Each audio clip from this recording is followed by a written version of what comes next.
Bom dia, quero aqui estar compartilhando uma palavra com você no dia de hoje.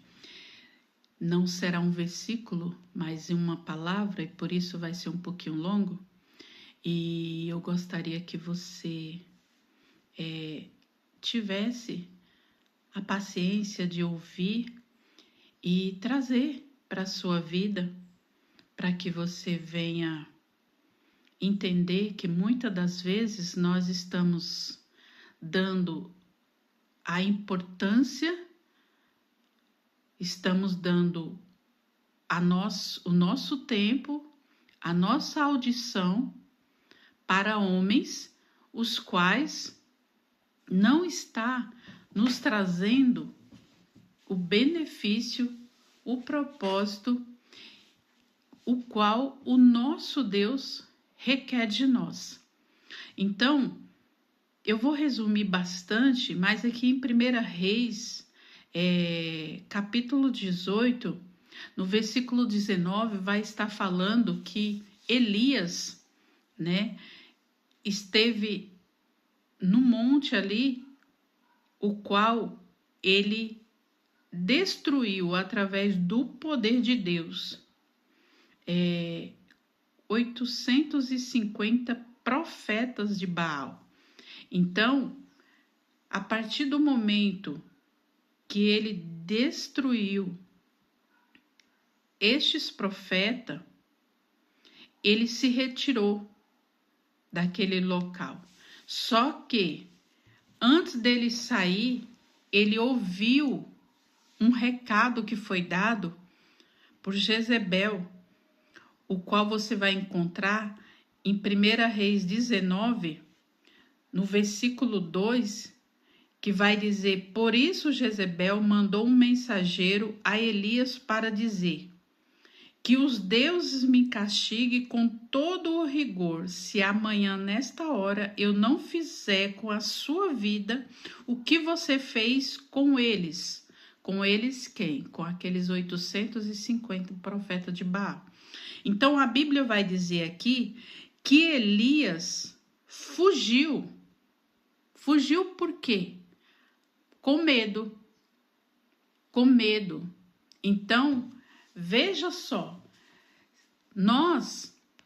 se nós não estivermos ligado, com o coração voltado, a nossa mente para Deus, por isso que o Senhor disse: orai constantemente. Então a nossa mente deve estar constantemente em oração. Nós não podemos deixar com que outras coisas tirem a nossa atenção. Por quê?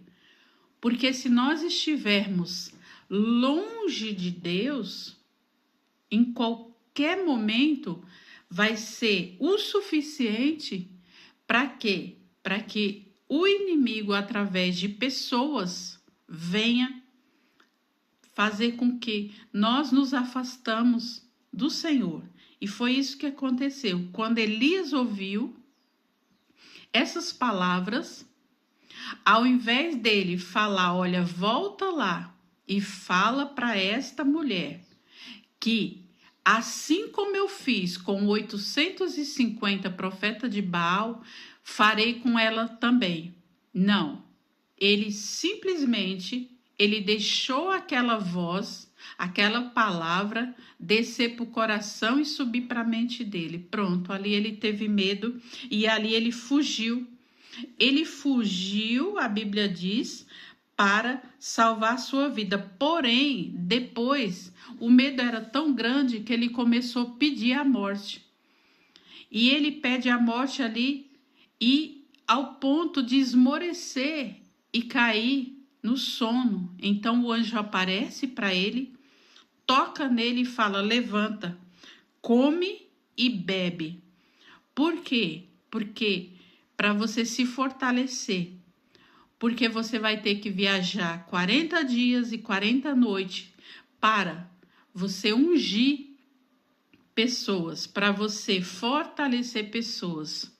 Então, Elias, ele obedece, ele come, ele bebe, ele se fortalece ele vai, porém ele entra numa caverna. Ele entra naquela caverna por quê? Porque ainda tinha o medo nele. Então, o anjo que falou com ele, agora quem vai falar com ele é Deus. E quando Deus vem para falar com ele, primeiro, Deus envia um vento fortíssimo que separa os montes, esmigalhou as rochas. Então imagine que vento forte. E depois diz que Deus não estava neste vento. E depois Deus envia um terremoto. E novamente vai dizer que o Senhor não estava naquele terremoto. Mas depois veio um vento suave. Uma brisa suave. E Deus estava nesta brisa. Então, o que eu quero dizer para você nesta manhã? Muitas das vezes você está esperando algo grande, algum acontecimento grande para você falar assim, é Deus que está nesta situação, é Deus que está falando comigo. Porque muitas pessoas, elas estão acostumadas em querer ouvir o homem falando, né? E a gente vê que quando o homem vem falar, o homem, ele usa essas frases, não sei se você já ouviu. Eis que te digo. E quando o homem fala isso, as pessoas se arrepiam, as pessoas tremem, as pessoas dizem, Deus vai falar. Mas você já parou para pensar que eis que te digo, ele está falando, é eu que vou dizer. O que tem o homem a nos oferecer? Mas quando você vai olhar para a palavra do Senhor, a palavra do Senhor vai sempre dizer, assim diz o Senhor. E esta frase, assim diz o Senhor, está escrito mais de 2.600 vezes na Bíblia. Então, o que acontece? Quando o Senhor diz, assim diz o Senhor, ele vai dizer algo para nós fazermos, para nós obedecermos.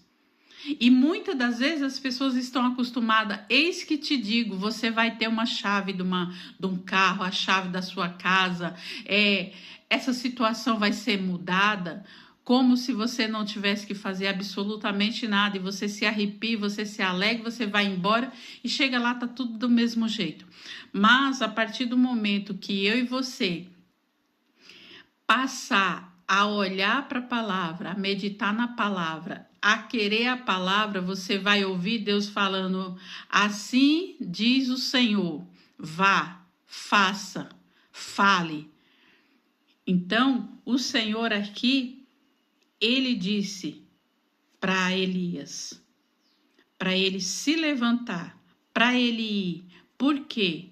Porque ele não estava sozinho. Porque além de Deus estar com ele, tinha mais 7.000 profetas com joelhos dobrados diante do Senhor. Então, eu não sei qual foi a palavra que falaram para você e desde então você está prostrado. Desde então você não consegue se levantar. Mas que neste dia, no poder da palavra do Senhor Jesus, a qual ele diz, assim diz o Senhor, eu vim para que você tenha vida e vida com abundância. E esta vida é vida no Senhor. Esta abundância é não ter falta de nada. Por quê? Porque o Senhor é suficiente em nossas vidas. Então, pare de ter medo do homem. Pare de ter medo do que o homem pode fazer. Porque a palavra do Senhor diz que devemos ter medo não daquele que mata o corpo, mas daquele que tem o poder de matar o corpo, a alma. Então, este é o Deus Todo-Poderoso. Então, passe no dia de hoje a ter temor do Senhor. E ter temor do Senhor não é ter medo. Como eu sempre digo, é ter obediência, respeito, reverência e submissão.